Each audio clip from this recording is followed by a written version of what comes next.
अब हम बात करेंगे एरिया, सरफेस एरिया और एरिया वेक्टर की।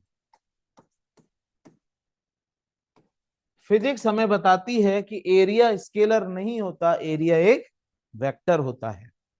According to physics area is a vector quantity. Alright, समझ आ गई बात? तो लिख सकते हैं, since area is a vector quantity,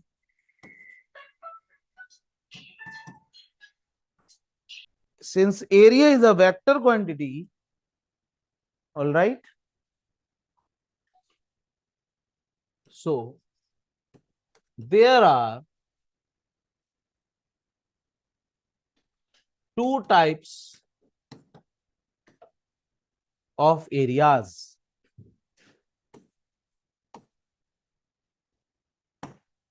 So there are two types of areas. दो तरह के एरियाज होते हैं।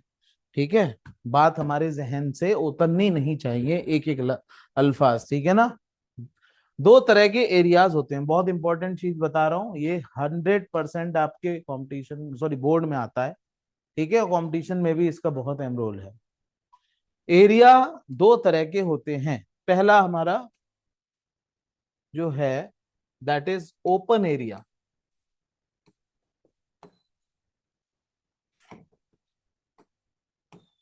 पहला जो एरिया होता है हमारा that is your open area.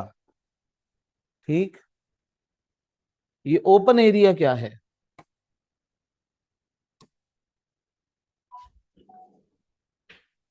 It is the area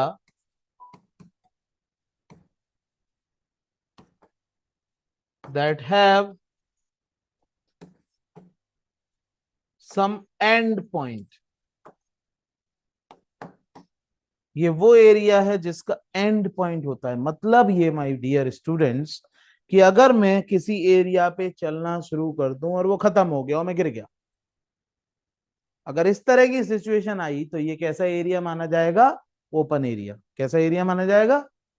open area. मैं इससे चल रहा हूं, अब एक पॉइंट आया, एंड हो गया, मैं गिर गया, इस तरह का एरिया ओपन एरिया कहलाएगा। Are you getting? Are you getting? समझ आया? तो ओपन एरिया जो है बच्चों, वो हमारा प्लेट का हो सकता है, ठीक है, sheet, two dimensional surface, that is your open area.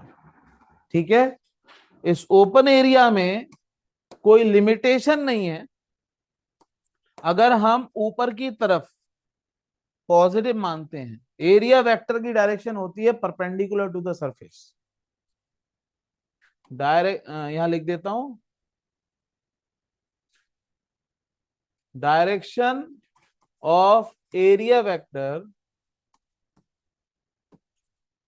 is always perpendicular to the surface, is always perpendicular to the surface. ठीक, the direction of area vector is always perpendicular to the surface. ठीक है, जैसे ये अगर मेरा area है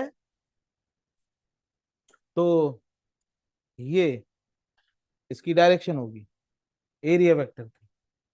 समझ आई बात भाई? क्या नाम है? मुरसलीन नाम है तुम्हारा? समझ में आया ना? क्लियर है? तो ये एरिया वेक्टर की डायरेक्शन होगी। अब ये अगर पॉजिटिव है ऊपर की तरफ तो ये नेगेटिव होगा। ये डायरेक्शन आपका क्या होगा? नेगेटिव। ये डायरेक्शन अगर आपका पॉजिटिव है तो ये डायरेक्शन आपका क्या होगा? नेगेटिव। समझ आ गई बात?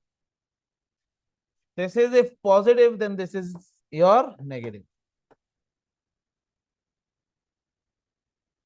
ओके, और समझ में आया ओपन एरिया क्या है? ओपन एरिया मींस जिसका एंड पॉइंट होता है।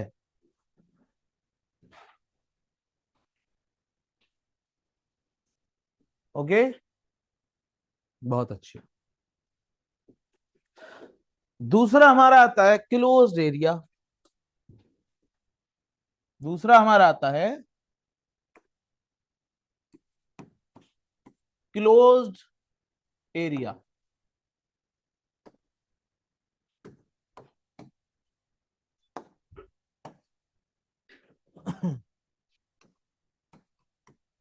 It is the area that do not have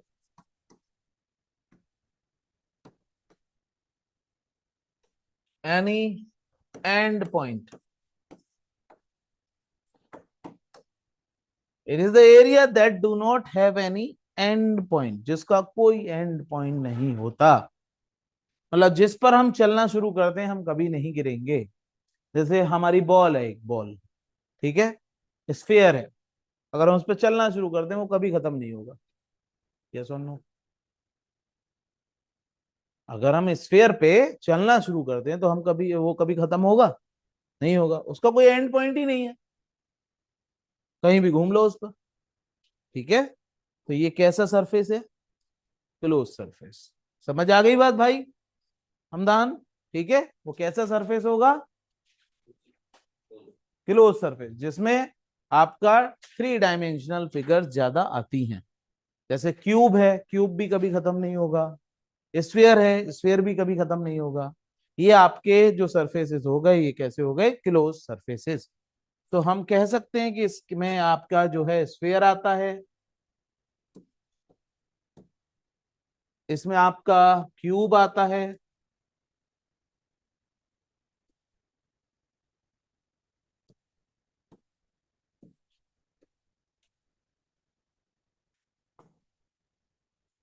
इसमें आपका सिलेंडर आता है,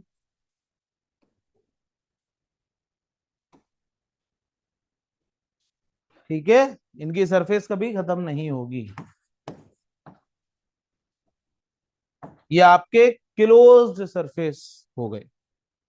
समझ आ गई बात हमदान? क्लोज्ड सरफेस हो गए। हमाद भाई, इसमें क्लोज सरफेस में आउटवर्ड डायरेक्शन को पॉजिटिव रखा जाता है, इनवर्ड डायरेक्शन को नेगेटिव रखा जाता है। याद रखिएगा, आउटवर्ड डायरेक्शन को पॉजिटिव रखा जाता है, इनवर्ड डायरेक्शन को नेगेटिव रखा जाता है। स्फीयर में आउटवर्ड डायरेक्शन को पॉजिटिव रखा जाता है, इनवर्ड डायरेक्शन को नेगेटिव रखा जाता है। क्यूब में भी आउटवर्ड डायरेक्शन को पॉजिटिव रखा जाता है, इनवर्ड डायरेक्शन को नेगेटिव रखा जाता है। समझ में आया? क्लियर है?